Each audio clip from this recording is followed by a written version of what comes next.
Hey, CQ. Yes, I am joined by Ted Pick, the CEO of Morgan Stanley. Thank you very much for being here. Carl was just showing your stock price, which is up nearly 8% on the heels of these earnings.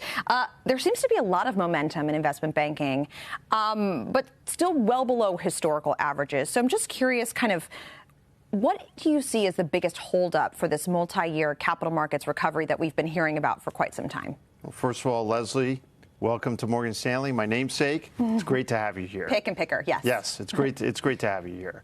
You know, it was a consistent show again. I'm really happy with the consistency of the results in both segments, the wealth and investment management businesses, but also in the investment bank, which you're making reference to. We have now sequential EPS of 202 in the first quarter, 182 in the second quarter, 188 in the third quarter, so real consistency.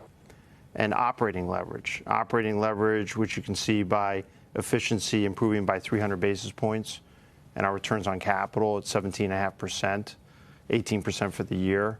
So there's a real story there around the top line and around efficiency, but there's also a story around growth.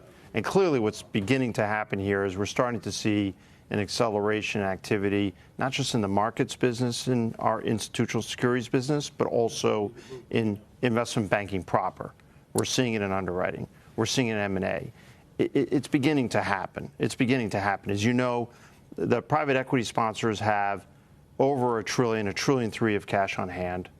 There are more than $3.5 trillion of assets in the ground, 10,000 portfolio companies that need to be harvested. For the first time, the deployment rate is faster than the cash raise rate in 14 years. So the financial sponsor community is going to have to move. They're going to have to do something, and obviously the corporate community is getting active too.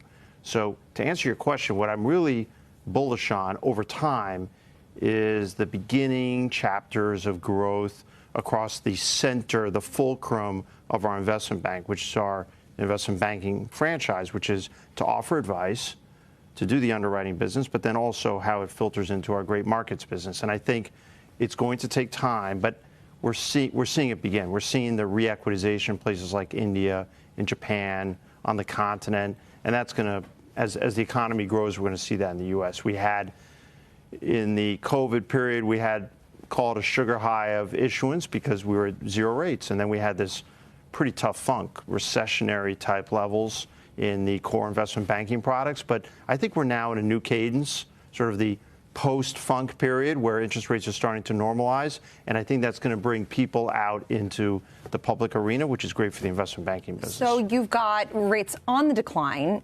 Do you expect them to get to zero in a way that would kind of reignite that IPO market that we saw in 2020 or 2021? Or would you say that it's kind of going to look a little bit different? This revival might be, as you mentioned on the call, bigger companies, maybe ones that are more sponsor-backed, kind of less of that fervor than we've seen in previous cycles during a zero interest rate environment. I think you hit it.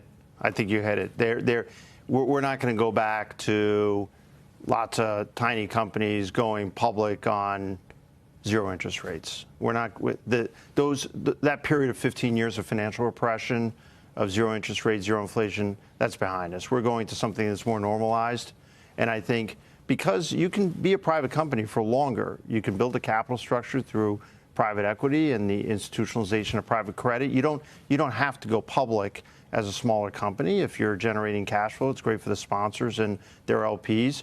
But at some point, you probably want to hit the public markets. You want to take advantage of the currency of a public capitalization to pay your employees and long-term compensation plans, to make acquisitions, to go global. So I think what we're going to see is the unit volume won't be like it was in the 2020, 2021 period with SPACs and the like, but we're going to see, call them real large cap companies that have grown under the sponsor portfolio metric to a size where it gets hard to sell them to another sponsor. Maybe it's time to go public. And we'll see strategics doing the same thing. They'll be looking to either engage in separations of businesses that have different valuations, spin-offs, split-offs, and the like, or they'll be looking to combine with these companies. So it'll take time, but it's going to happen. And I think part of the edge that Morgan Stanley has is that we're running a global business. So we're seeing that re-equitization happening in Japan.